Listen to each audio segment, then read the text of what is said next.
Welcome to the Learning Pines YouTube. We hope this video helps.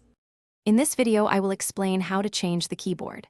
First, ensure your device is powered off entirely and unplugged from any power outlet or external peripherals.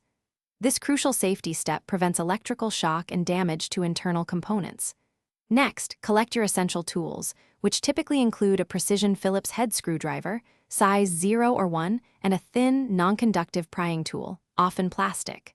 Finally, prepare a clean, spacious work area, free from static-generating materials, to organize components effectively. After preparation, locate and remove all screws securing the keyboard, often on the device's underside or above function keys. Place these small fasteners aside carefully.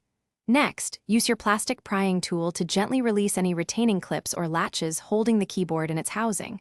Apply light, even pressure. Finally, with the keyboard slightly lifted, find its ribbon cable connector. Carefully flip up the small, black or brown locking tab, then gently slide the ribbon cable out to fully detach the old unit.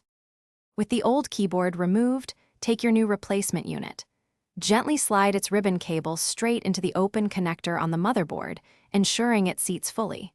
Once inserted, carefully press down the small locking tab to secure the ribbon cable firmly in place. Next, align the new keyboard perfectly within its designated housing.